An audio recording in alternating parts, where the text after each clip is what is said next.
are listening to Killer, a true crime podcast, and this is case number 2, the murder of Mollie Tibbetts. Lock your doors, bolt your windows, and turn off the lights. We're about to begin. Mollie Tibbetts. Mollie Tibbetts. Mollie Tibbetts. Mollie Tibbetts. Mollie Tibbetts. Mollie Tibbetts. Mollie Tibbetts. Mollie Tibbetts. Mollie Tibbetts. More than 2 weeks after she disappeared during a jog, Mollie Tibbetts' family begging for help. Mollie Tibbetts vanished more than 2 weeks ago. Now her family is speaking out, raising the reward for her safe return. We will hear from her boyfriend in just a moment. Have the police shared with you any of their theories on what happened?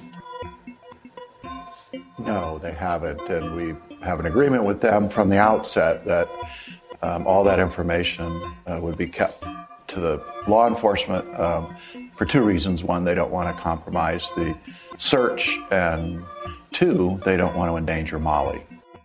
We believe that Mollie is still alive, and if someone has abducted her, we are pleading with you to please release her.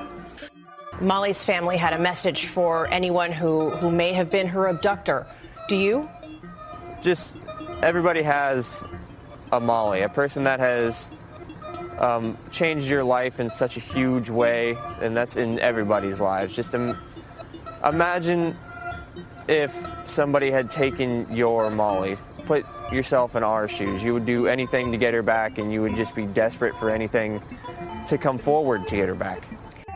Tibbetts was last seen going for a jog in this sleepy Iowa town on July 18th. This morning, Mollie Tibbetts' mother is speaking out exclusively to ABC News. It's been 9 agonizing days since her daughter vanished. My son Scott, he gave me a call about 5:15 p.m. saying, "Mom, did you know Mollie didn't go to work?" At which point I said, "I will be right home." The University of Iowa freshman set off alarms with family and friends when she didn't show up for work in Brooklyn, Iowa, where she was living this summer with her boyfriend, Dalton Jack. Mollie's mother gets a briefing from investigators every day. She says she hopes Mollie will be back to take that planned vacation next week, and they can put all of this behind them. 20-year-old Mollie Tibbetts was last seen a week ago tomorrow in her hometown.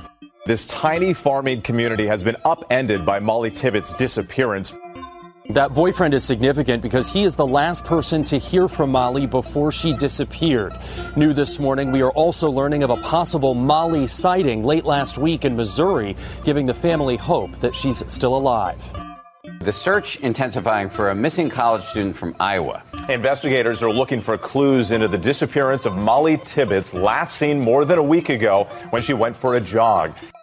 Until we get further information about Mollie, we are expecting her to be alive. This is an obviously sad ending to this search for Mollie Tibbetts. As you mentioned, investigators say they have charged an undocumented immigrant with first-degree murder, and they say he offered some pretty chilling details about what happened the night Mollie disappeared. For more than a month, family and friends of Mollie Tibbetts held out hope that somehow she would be found alive. This morning, they're grieving. A body believed to be Mollie's found Tuesday in a cornfield. Utter disbelief. Just in shock. It's just been hard. A 24-year-old undocumented immigrant, Christian Bahena Rivera, charged with first-degree murder. How did he get on your radar? We came across an individual that had security cameras, and through that we were able to identify a vehicle that we believe belonged to Mr. Rivera. Officials say Rivera, who came to the U.S. from Mexico, told them he pursued Mollie during her run last month, at one point parking his vehicle and running behind and alongside her. He tells us that Mollie grabbed a hold of her phone and said, "You need to leave me alone, I'm going to call the police." And then she took off running. He in turn chased her down. And then he tells us that at some point in time he blacks out. Officials say Rivera told them as he was driving later, he saw an earpiece from headphones in his lap, realized he had put Mollie in the trunk, and noticed blood on the side of her head. He then dragged her into a cornfield. No motive was given for the killing. It seemed that he followed her and seemed to be drawn to her on that particular day. And for whatever reason, he chose to abduct her. On July 18th, 2018, University of Iowa student and psychology major Mollie Tibbetts went out for a jog in the small town of Brooklyn, Iowa, a town of about 1,500 people. Brooklyn, Iowa is the midpoint between Des Moines in Iowa City, situated closely to Interstate 80, a busy highway that runs east to west, all the way from California to New Jersey, crossing right through the middle of the state of Iowa along the way. Tibbetts, age 20, was dog-sitting for her boyfriend, Dalton Jack, and his brother while they were at a Dubuque construction site about 100 miles away from Brooklyn. Around 7:30 p.m. on the evening of July 18th, Mollie, a former cross-country athlete, went out for her typical evening jog around town. Little did she know this would be the last time she would ever get to do so. Mollie was supposed to attend a dinner at her mother's house that evening, but she never showed up. At 10 p.m., her boyfriend Dalton opened a Snapchat for Mollie. He said it appeared as though she was inside at the time of the picture. However, the time the picture was taken is unclear. The next day, July 19th, it was immediately clear for those who were close to Mollie that something wasn't right. Both Jake and Dalton sent Mollie several text messages throughout the day. None of them were answered.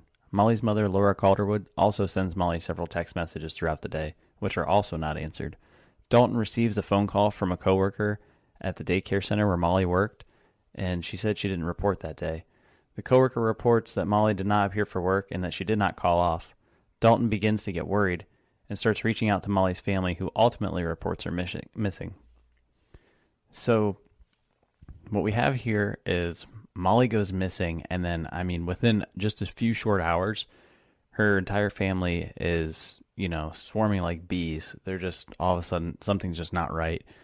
And they immediately report to authorities that Mollie's gone. So I think that, in my opinion, if I'm the authorities, I'm not really looking at the family too hard right now. It seems like they're on the up and up, that, if they're willing to report her missing so quickly, that she's likely gone and disappeared either on her own, an accident, or, a third party's involved. Right. And, typically I don't think law enforcement would jump on a case so quickly to look for somebody, within a 24, 48 hour period.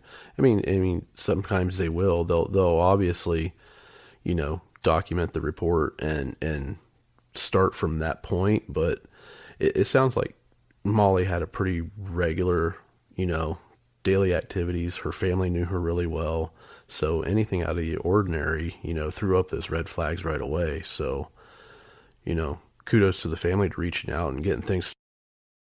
Yeah, absolutely. And yeah, you will see, like, in certain cases, I've seen where, the authorities get these reports and they kind of discourage the family from reporting a missing person so early on, and they don't really take it seriously and they don't investigate it right away. But it seems like in this case, the authorities got right on it. They started investigating almost immediately. Her family starts, sending the red flags all over, which if I went missing, I'd hope this would happen for me, Right. Yeah, definitely. And, it could be, the location too. It's been reported over and over again that this is a small town. Mm-hmm. Lots of people know.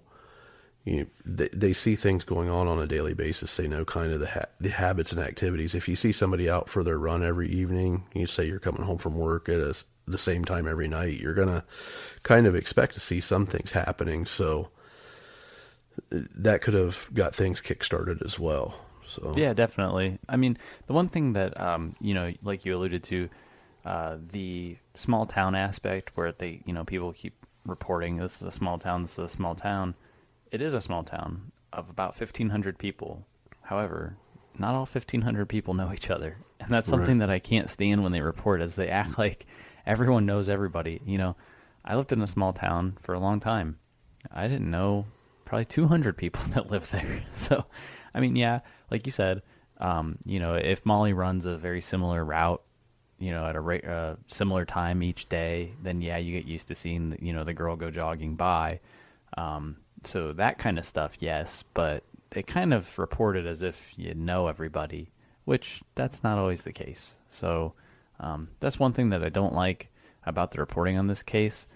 That's kind of here nor there at this point. Right. No, I totally agree. I mean, I live on a street with probably 20 houses, but I might know my neighbors by name, maybe 2 or 3 of them. So that aspect is a little bit frustrating. It's not like back in the day where people would hang out and just do stuff on a daily basis outside and interact with people around them. It's just times are different. You're right. I live on just a single street, and I've got, I don't know, maybe 20 neighbors total, and I know one of them well. Two of them I know their names. Well, I'd say maybe 3 or 4 I know their names, and the rest of them I have no idea who they are. And so, and I'm on a single street that's like secluded from the rest of the, surrounding area. So, I mean, that's the kind of world we live in these days, and on top of that, you have people like me. I'm super introverted, so I don't really go out of my way to meet people. I don't care to meet people usually. It's not that I'm not interested in people. I'm a little socially awkward that way, I guess, where I don't know. I'm not one of those people who feeds off of other people for energy. And, I've got a buddy who's like always, as soon as we go somewhere, it takes you an extra 15, 20 minutes anytime you go with him anywhere, because he talks to every single person he encounters along the way, and he's super friendly and people love him. And that's cool, but that's not me at all. I'm the exact opposite. Like, head down, don't make eye contact, don't talk to me. I just want to get from A to B. So, yeah. So over the next several days, a search is organized. Facebook group called Finding Mollie Tibbetts is created. By July 21st, authorities had interviewed over 100 people and continued their search for Mollie. Nearly every business in Brooklyn had a flyer with her photo and details on how to contact authorities, with more information prominently displayed. At this point, authorities are combing through Tibbetts' digital footprint, getting warrants to search her computer, phone, social media, and Fitbit data. Authorities still could not rule out foul play at this point. Yeah, so you have all these electronic records now, which really help authorities try to pinpoint where you might find a missing person. And so that's no different in this case. Mollie was wearing a Fitbit while she was out for her jog, which is pointed out in several reports. So the nice thing about that is, Fitbit is most likely willing to help the authorities here. But if they can get into her account, a lot of times it stores GPS data as to where your last location was as you were running. And it's not known. They never report it. They never tell us specifically. But if they found information regarding this Fitbit and where she was, I suspect to some degree that they did, because I think they narrow in, later on here on a few points of interest. And I don't know if they're using just, like security camera footage as she's, jogging by to pinpoint, or if they're using her Fitbit data. But I suspect that they used, her cell phone pings, her Fitbit data, and they're trying to triangulate her last known whereabouts. Yeah.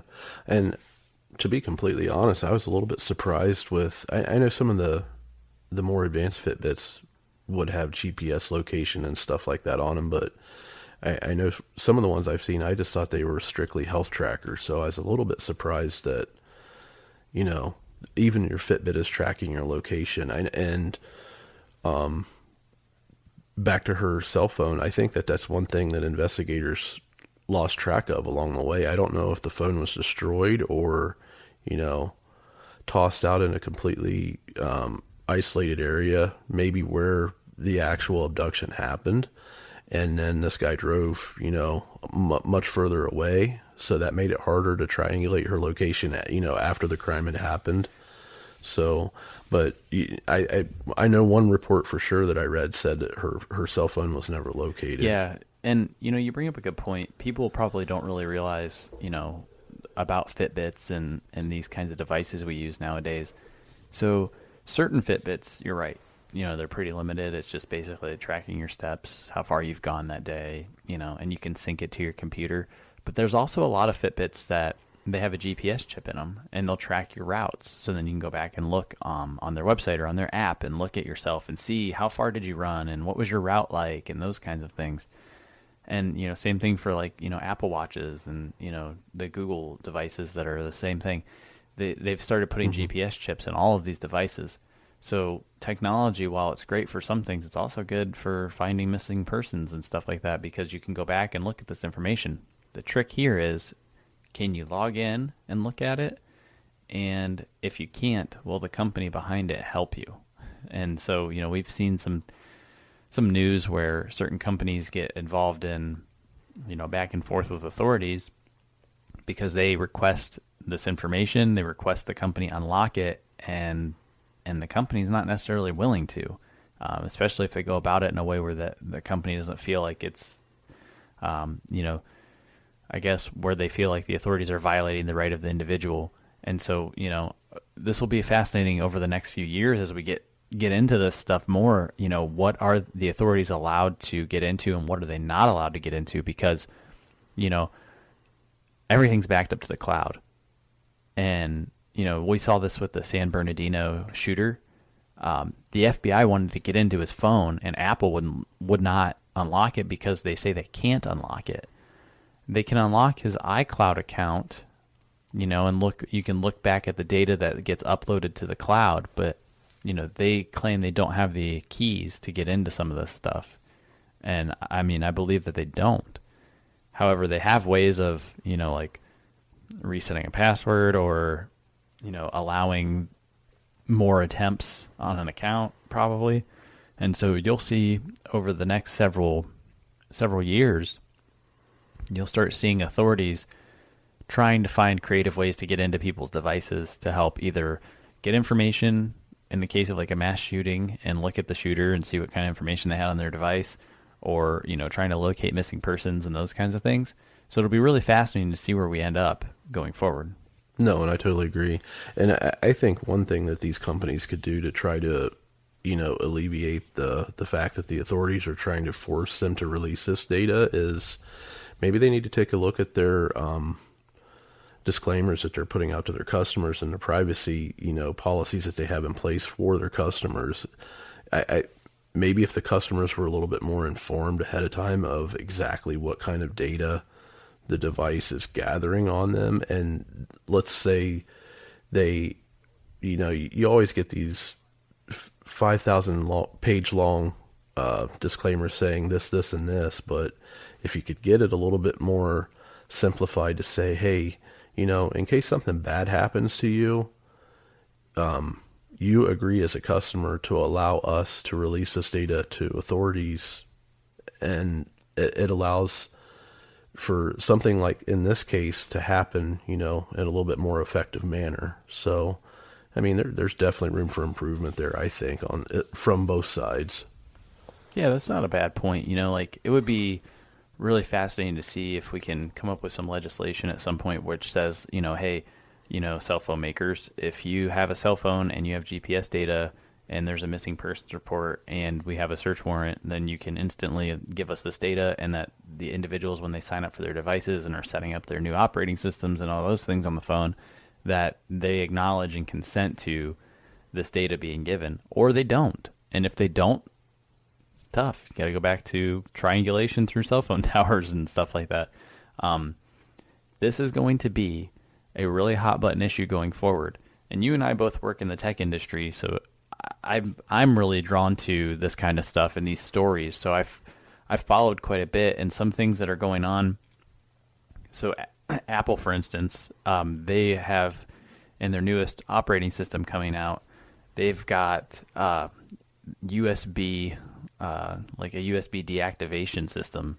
And what that means is authorities right now today will take an iPhone from a suspect or a missing person or whatever, and if they can't or don't know your passcode to get in and they can't get into the phone, they can plug it into a machine and do what's called a brute force. And what that does is this machine just keeps running algorithms against your phone and guessing passcodes. And so it'll just keep running and running and running, and it just keeps trying and trying and trying over and over again until it finally unlocks it. So if you've got a 4-digit code, it could take them a couple months, but they might eventually get that number and then they get into your device. Well, Apple in the newest release, what they're trying to do is detect if you're running a brute force, and then they disable the USB port on your phone, or the Lightning port in this case for an Apple device. And so then you cannot get into that phone and access that data anymore, and it just completely blocks that from happening because Apple's stance is that authorities, could potentially be abusing their abilities to get into your device and inappropriately accessing people's devices using these machines. And it also helps, if your phone gets stolen, somebody can't unlock it, reset all the passwords, and then wipe your device and sell it. So it's very fascinating in that regard because, we're in a weird time and privacy is going to be a big thing coming forward, but it falls into, cases like this where you have a disappearance of a person or you have someone who's murdered and you have the suspect and you want to get into everybody's phones. It's going to be really interesting to see how we lock up these digital footprints going forward. So at this point, it's July 23rd. We're 5 days in to Mollie's disappearance. Tibbetts' mother, Laura, told reporters that she was looking forward to moving into her first apartment as well as going to her boyfriend's brother's wedding in the Dominican Republic. She had just recently obtained her passport in advance of the trip. Authorities expanded the search to cornfields surrounding the area, and they began using drones, planes, and helicopters to search for Mollie. They are also utilizing kayaks to search bodies of water nearby. So obviously at this point, it looks like they don't really have any, point of interest or major point of interest that they're sharing, and they're just kind of brute forcing it, right? Just looking everywhere. Yeah. And I can attest to growing up as a kid and playing in cornfields, which to some people might be a bad horror movie, but I can't imagine having to in the area that this is cornfield country, right? You're right in smack in the middle of the Midwest and just cornfields as far as the eye can see. I can't imagine trying to search for anything in something like that when these fields are 3 to 4 feet over top of your head and, you can only see as far as probably 1 to 2 feet in front of you. It would be pretty overwhelming to me, especially if I was part of a search party looking for someone that's missing. Yeah, and we're coming up on, the fall harvest season here in the Midwest, and it's pumpkin patch time, and every year you hear the story of the family who gets lost out in the cornfield in the corn maze and they can't find their way out. And that's no joke. I mean, it seriously happens. You get into those corn mazes and you can't see anything for miles, You just see corn and it all looks the same. So you might want to whip out that GPS on your phone and start figuring out how to get yourself back to the beginning if you get lost. Set a marker before you enter. But yeah, so to your point, I mean, for those of you who are not in the Midwest and don't experience this or anything, it's flat. Corn is very tall and you can't see anything. And these fields are acres big, so you get out there and if you get a few feet in, you might get lost. And so it would be a really good place to hide somebody if you're trying to. Yeah, for sure. And when fields are that mature and they're that high, I mean, unless a body is placed outside of that field, drones, planes, helicopters, everything that's being used to search from the air is pretty much useless because you're not going to see anything in there. Even if it's a bright color, the vegetation and the growth is so, it's so thick. It's going to be very, very difficult. So you have to rely on people on the ground moving from field to field and through the rows. I mean, and it's just a daunting task in my opinion. Yeah. And I didn't hear, and I'm kind of curious to know now, you sparked a thought if when they were searching for her using these helicopters, I had read somewhere that they were using helicopters that they borrowed from like a local hospital or something like that. They lent them. I was, what if they were using like those thermal imaging ones where do you remember the Boston Marathon bombers? I don't know if you recall this, but do you remember watching live on TV? They were in the helicopter looking for the guy and they had the thermal image of him in the boat. Mm-hmm. Yeah. So I wonder if, I guess it depends how long because I think it detects heat. So maybe it would have been pointless at, at this stage. Maybe not. I don't know. Yeah. I think it could have been beneficial. I mean, especially if, there's somebody, my assumption is that somebody does something like this, and they're going to do one of two things. They're going to run as far away from the crime scene as they can in hopes that they don't get caught.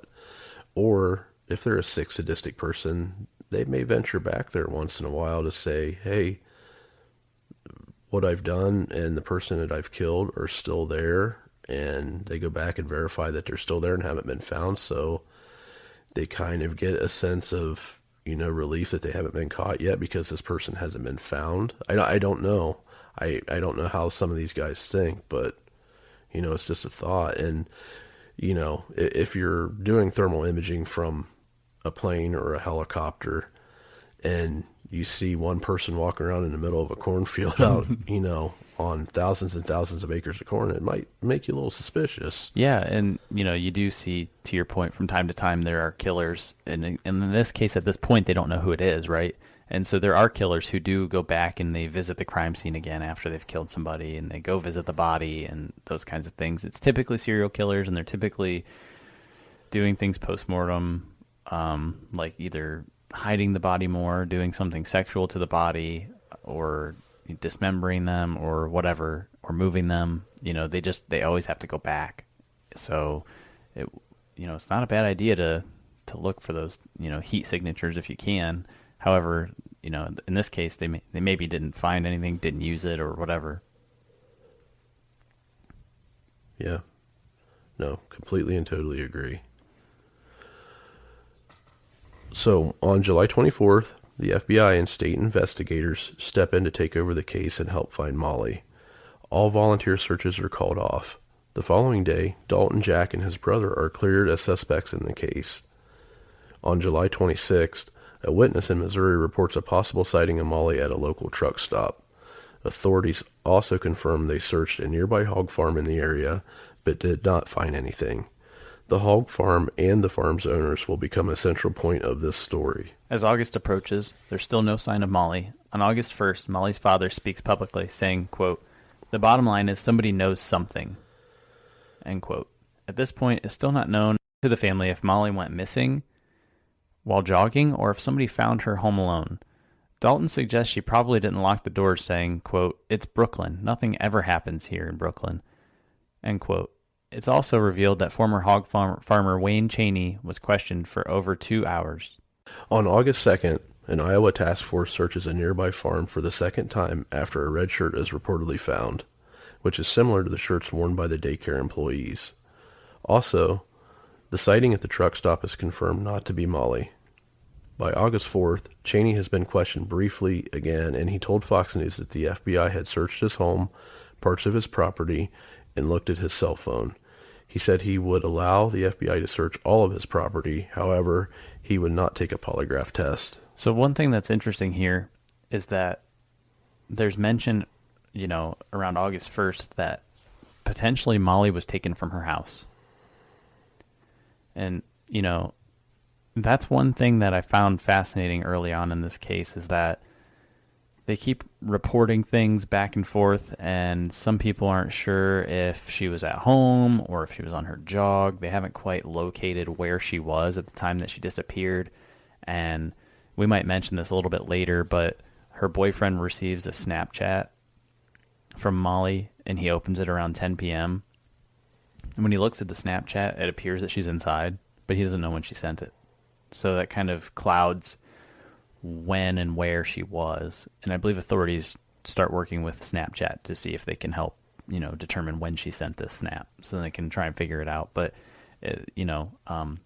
at some point people start alluding to the fact that, Mollie may have been abducted from the home. Seems like authorities are really relying heavily on the technology side of this. And with Snapchat, I know that I'm not a user of Snapchat, but my wife and daughter are, because they like to send funny stuff back and forth. But isn't the premise of Snapchat that once you send a quick snippet or video message that message is essentially deleted from your device after the person views it? Yeah, that's the premise. So, I take a picture, a selfie, I can put funny things on it, captions, text, I can take a quick video, whatever. And then as soon as I send it to the recipient, you can set how long they can look at the image for or the video. So if I send them, a picture of me, I can say, give it a 10-second timer. They take it, they open it up, they can watch it for 10 seconds, and then it disappears. I know now they've got, some things where they can, do like an extra, view or something or whatever. But yeah, generally speaking, it disappears. It's gone. Nobody can see it again.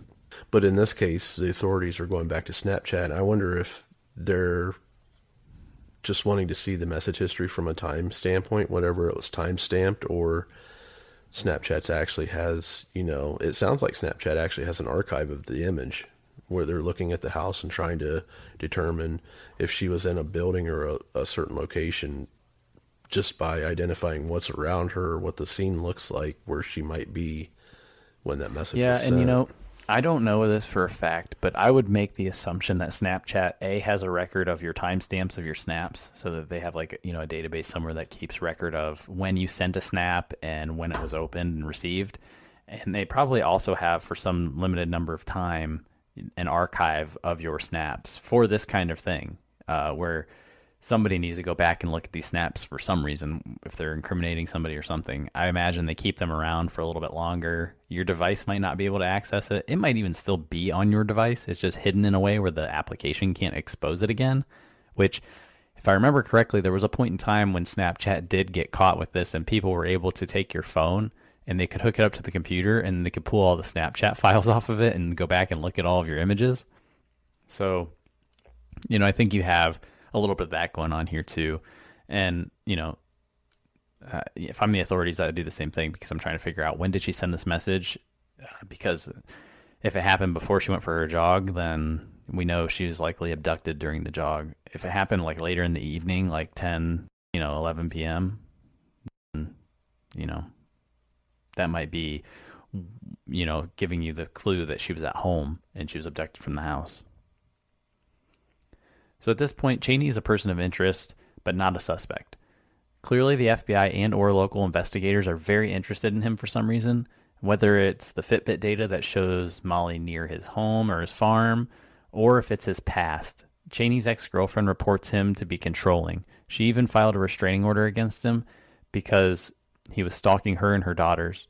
He pled guilty to the stalking violation and a no-contact order in 2014, and he also had another stalking charge in 2009. So I'd like to play a little clip of Wayne Cheney being questioned by some reporters and just see, what you think about this. For almost 2 weeks, tips and phone calls have not led investigators to finding Mollie Tibbetts. We are pursuing every lead that is available to us. But they have been led to the doorstep of Deep River resident Wayne Cheney's home. What was the situation like for you here, and how they kind of approached everything? Oh, I don't know. Yeah. I don't know. We're wasting our time. Yeah. I'm done. You said the FBI took you down to the fire station, right? I mean, I guess no, it wasn't the FBI. I don't know who them two guys were, but they took me to the fire station Tuesday. Okay. And they asked just questioned me for a couple hours. They questioned me just about like what you what you saw out here, or actually like where you been, or weird. Yeah. What was that? What kind of questions? I don't even remember what they asked me. Just 15 minutes from where Tibbetts was last seen on July 19th, Cheney also lives within walking distance of the hog farms investigators reportedly searched recently while investigating the 20-year-old University of Iowa student's disappearance. It was just a waste of time, I thought, but oh well. It may have been his location, combined with Iowa court documents that show Cheney has entered guilty pleas on 2 separate occasions for stalking. Once in Poweshiek County in 2009, and again in Marion County just 4 years ago. Does it unfortunately make you feel like they're second-guessing you as a resident here? Yeah. DCI officials could not confirm or deny the questioning of Cheney or whether or not he has been cleared as a suspect. I don't know. I'm done. So that's Cheney getting interrogated by the local reporters there. He's an interesting fellow. They interview him a few times. He was associated with this hog farm. I'd read reports that he once owned it and then sold it. I'm not sure if that's accurate, But he's kind of an interesting fellow. He looks like he's straight out of. He's like a 1980s pedophile looking guy. I mean, and I'm not trying to be crude here, but he just looks like that guy. Like if you saw like a, wanted poster or like the composite sketch, like you just would picture this guy. He's got those big glasses. Oh, he's like just an average white dude and has a pot belly, and then this comb over hair, and he just looks the part. And the poor guy gets interviewed a whole bunch of times, and it turns out it's not him in the end. But, he's a central part of this investigation. And the one thing I was thinking about, I kept wondering, why do they keep going back to this hog farm? And then I started thinking, and I don't know if police were thinking this or if it was, some kind of GPS data that gave them the lead. But I've heard before, and I don't know how true this is, but maybe it's a decent point of discussion here. Have you ever heard of people saying that, like, if you gave a dead body to pigs, they would eat the entire thing and you would never know? Yeah, I've heard of that, and I think there's some truth to that. I mean, I grew up on a farm. We didn't have any hogs or pigs or anything like that, but they essentially eat anything in their path. It doesn't matter what it is. So I have heard that, and I don't know anybody personally that could confirm that, thank God. But it's yeah, I think there's some truth to it. So you mean you haven't thrown any dead bodies to the hogs? No, I haven't. Yeah, well, that's what I started wondering as I'm listening to that playback.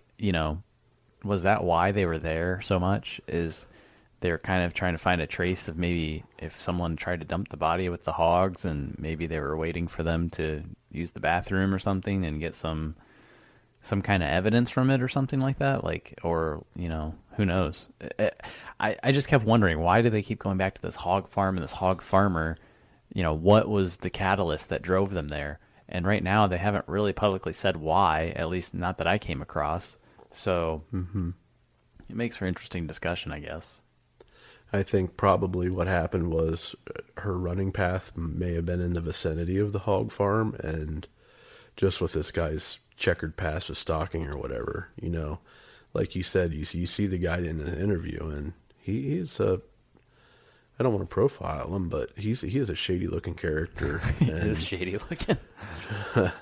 No doubt. And you see somebody like, Mollie or any other young person running by, your first inclination is, if he's had problems stalking people in the past, it's definitely not too far of a stretch to say, what if with this guy, because he has the checkered past, and, with the interviews he did with the news reporters, he definitely didn't want to be talking to him.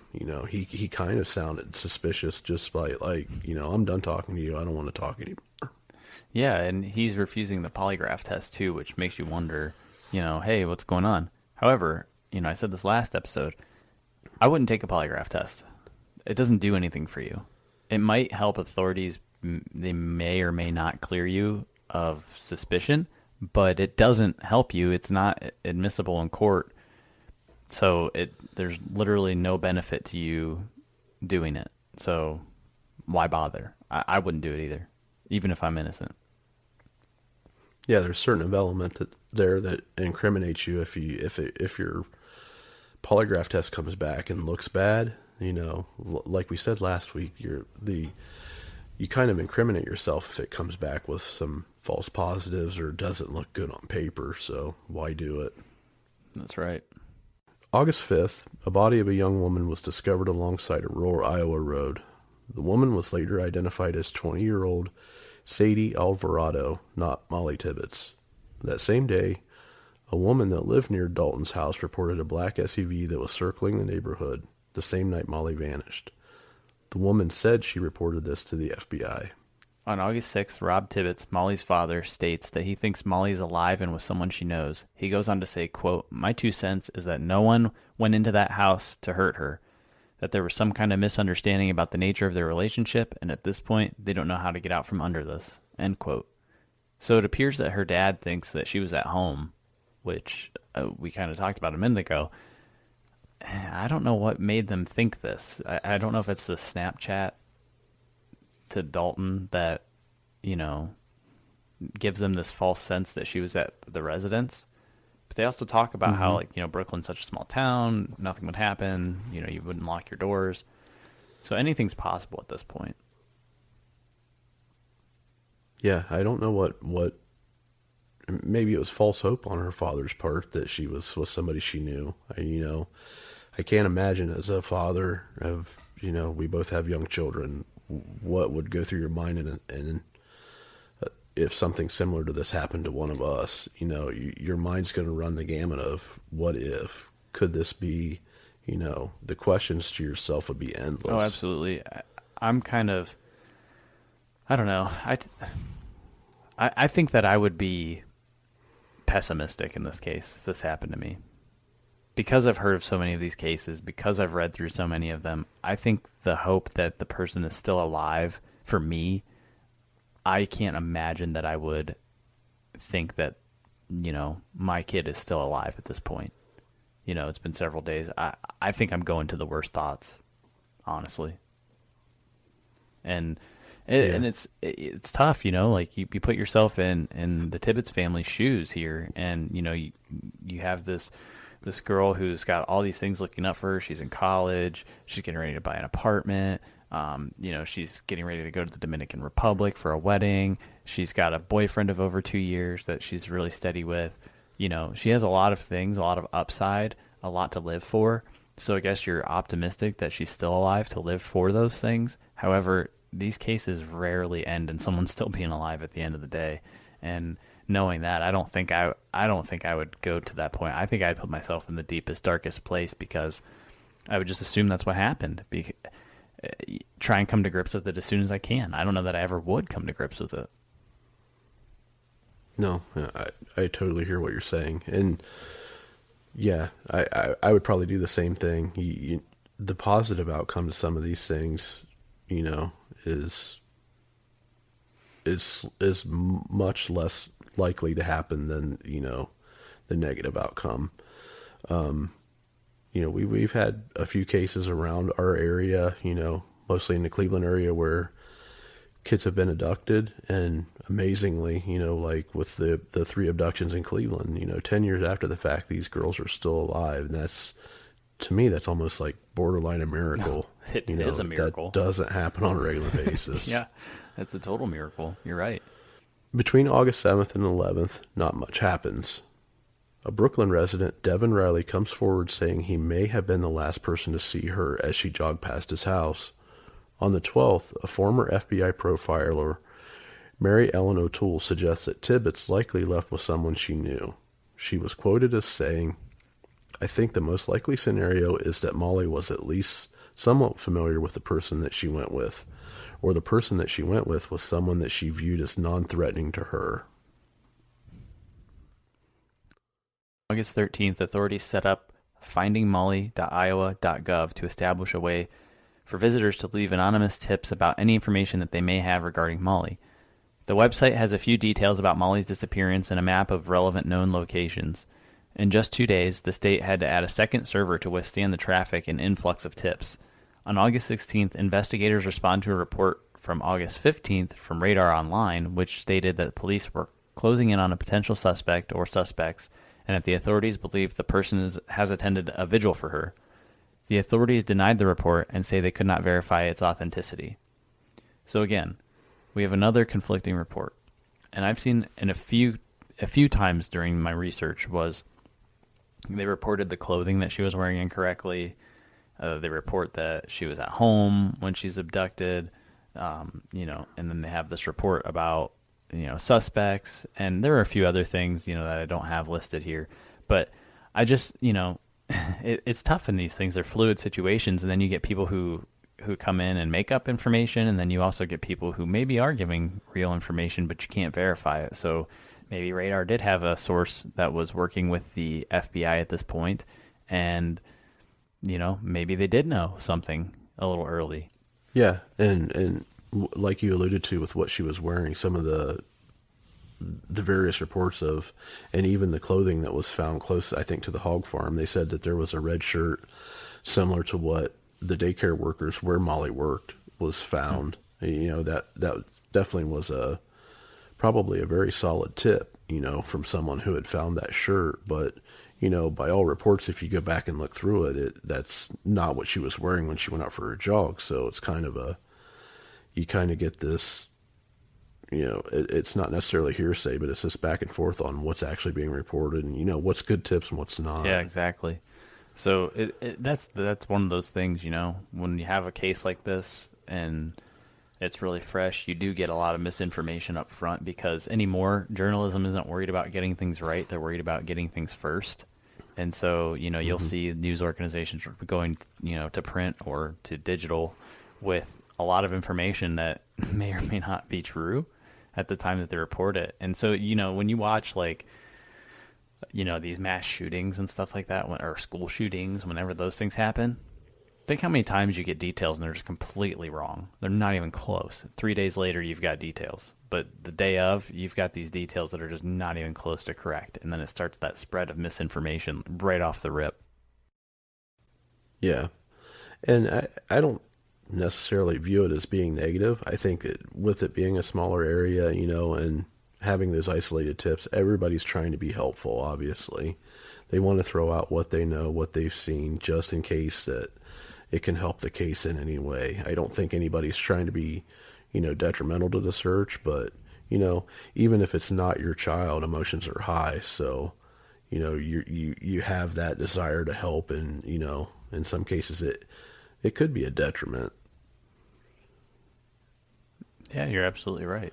It's just, a lot of the places that I'm seeing this information, it comes, from reputable news outlets, but it's not until, it's just, for me, if I go to, CNN or something and they've got bad facts, that frustrates me. They should have the facts correct as they know them at the time. If the police are reporting something and it turns out that, that's incorrect later, that's one thing. But if you're just going on just hearsay, it's a little frustrating to me. Yeah. That's a whole other discussion about what we hear from the media being correct and accurate. But that falls back on authorities. If the authorities are reporting something, they're either trying to pry the public for tips, like they release a little bit of information here and there. They want the media to run with it. But if it's inaccurate, at that point it's not really on the media. They're just feeding to the public what the authorities gave to them. So the onus on that is on the authorities. Yeah, and you heard in the trailer for this episode, during that press conference, I believe it was Rob Tibbetts said the authorities aren't telling us much, and that's fine. We don't want to hinder their investigation, which you have to do. You have to keep some information close to the vest. That way you can validate when you find people who maybe admit to something or start confessing. You help weed out false confessions because you didn't give them enough information that they could have went to the papers and read about it and then start confessing all these details. So you hold things close to the vest as much as you can. That way you can help authenticate some of the stuff people are saying.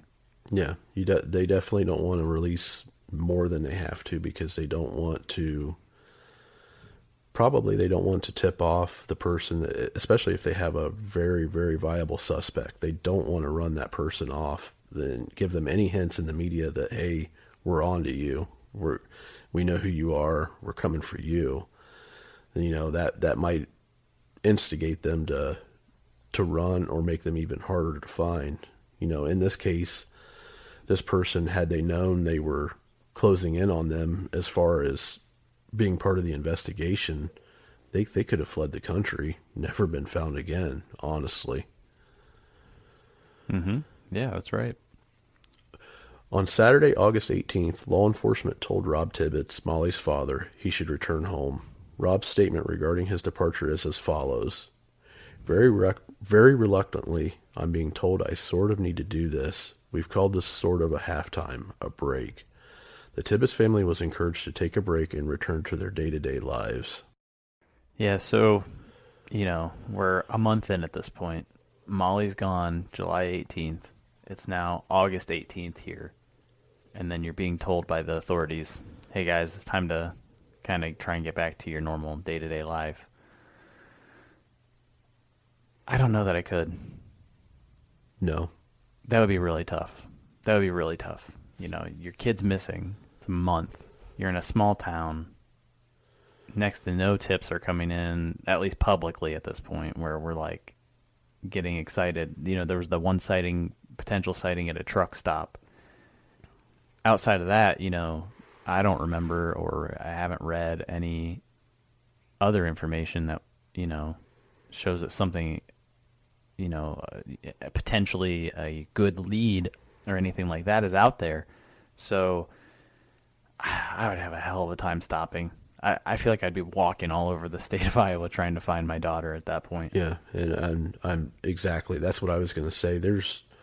Without solid leads and without, you know, having a feeling that basically we needed to give up in that area, this could be something that she ran off. It could be farther away from that area. Without solid leads, I don't think there's any way I would have left that area until I had some solid answers. Because, you know, the probability is something happened there. She is there somewhere close by. You know, I wouldn't have gave up.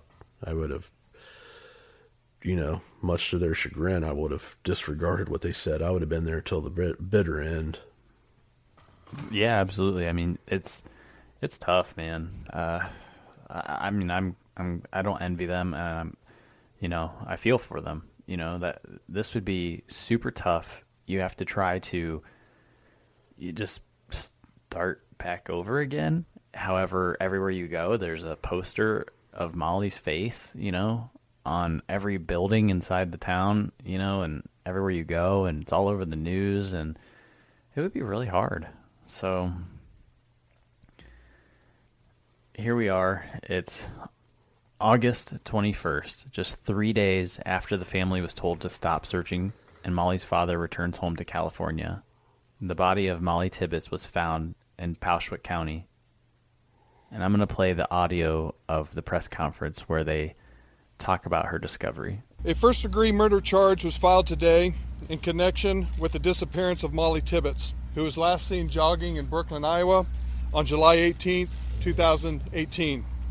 A complaint and affidavit names Christian Bahina Rivera, age 24, who resides in rural Poweshiek County, and he has been charged with murder in the first degree. Dozens of law enforcement officials from local, state, and federal agencies were involved in the investigation after the disappearance of Mollie Tibbetts. A body was discovered early this morning in a farm field southeast of Brooklyn, Iowa. The identity has not been confirmed. However, we believe it to be the body of Mollie Tibbetts. A complaint and affidavit, which will be provided to you, will provide the details and of allegations against Mr. Rivera. Charges were filed in the Poweshiek County District Court. The case will be prosecuted by the Iowa Attorney General's Area Prosecution Division, and first-degree murder carries a penalty of life without the possibility of parole. During the investigation, we reached out to the public, as you well know. And during our neighborhood canvass, we came across an individual that had security cameras. We took those cameras. He was kind enough to give us the footage from it. And through that, we were able to identify a vehicle that we believe belonged to Mr. Rivera. We conducted a lengthy interview with Mr. Rivera. And during that interview, he tells us that he sees Mollie running and was able to come upon her, approach her. And while he was interfacing with her, he actually tells us that he ran alongside of her or behind her. And then at one point, he tells us that Mollie grabbed a hold of her phone and said, "You need to leave me alone. I'm going to call the police." And then she took off running. He in turn chased her down. And then he tells us that at some point in time, he blacks out. And then he comes to near an intersection in which we believe he then placed Mollie. Yeah, so you've got this Christian Rivera, an undocumented immigrant who was a farmhand, and he worked for this local farm for several years, and it turns out that he spots Mollie, and he starts following her around, and the authorities are able to use cameras to kind of trace the cars that keep trailing Mollie along her route until they find this one, and then they interview him, and then he admits to it, and he takes them to her body out in a cornfield, which, that's, pretty crazy. You go back and you start looking, and you see the family thinks that she was abducted from her house, and that she's with someone that she knows, and that she's still alive, and they're 0 for 3. Yeah. And you go back to our trailer where, we obviously knew she was found deceased in the cornfield, and that Christian Rivera was the suspect at that point.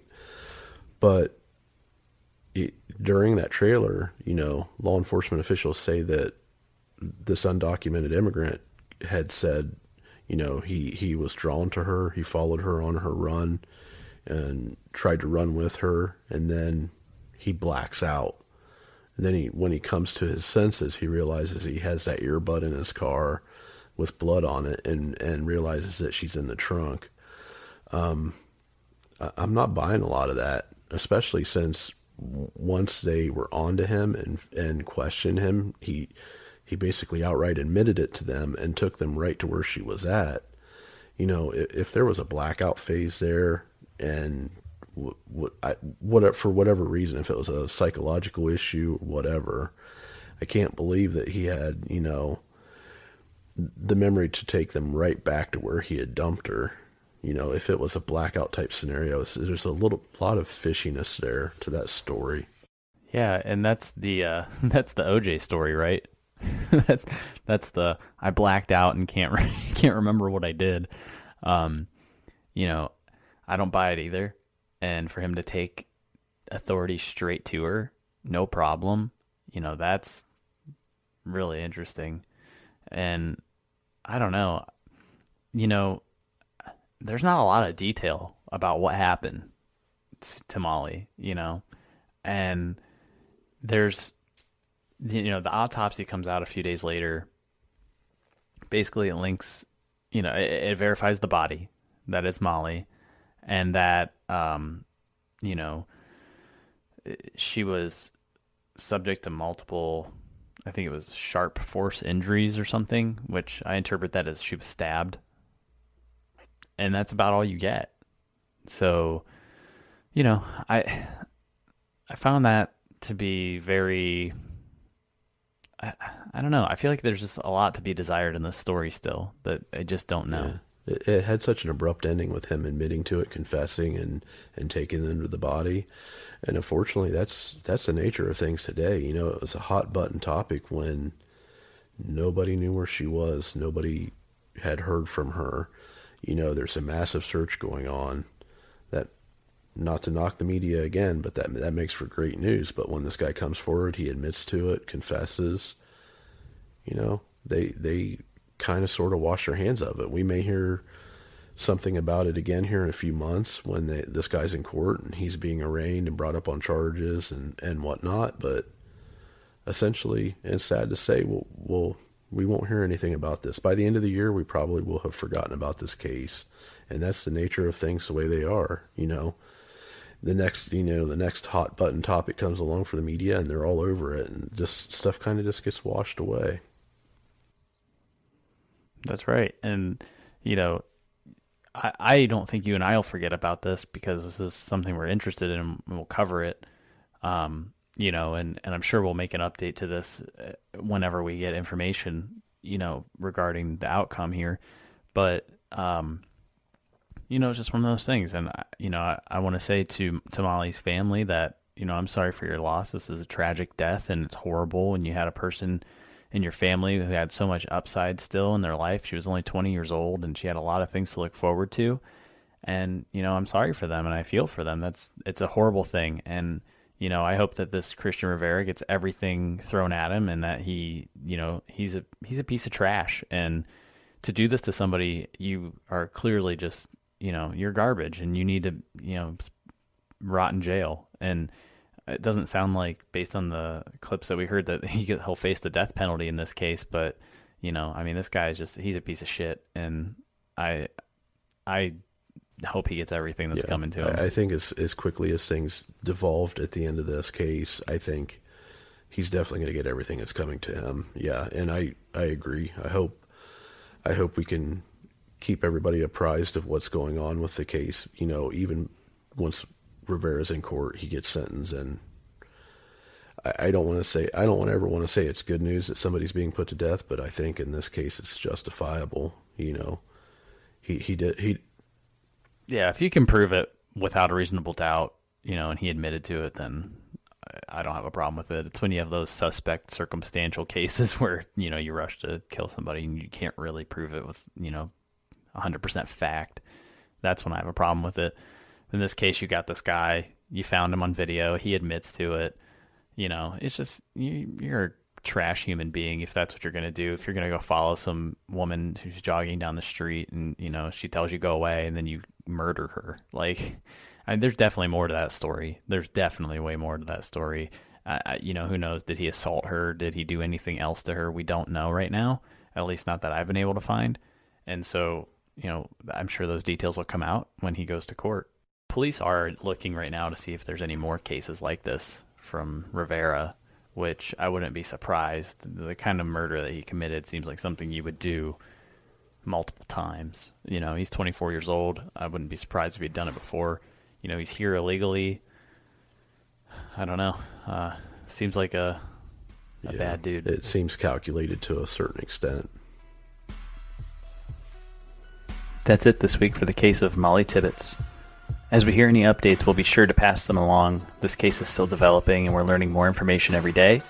At the time of this recording, we may not have had the latest updates. There were some developments regarding Christian Rivera and his status as a illegal immigrant in the United States. We'll pass those kinds of things along in future updates. That being said, please be sure to check us out on social media. Follow us on Twitter at @killer_podcast. You can find us on Instagram, just @killerpodcast, one word. You could also email us, killerpodcast@gmail.com. Suggest any cases, give us feedback. We'd love to hear from you guys. Or visit our website, www.killerpod.net. Until next time, we'll put the case back in the case file, and we'll see you guys around here. Catch you later.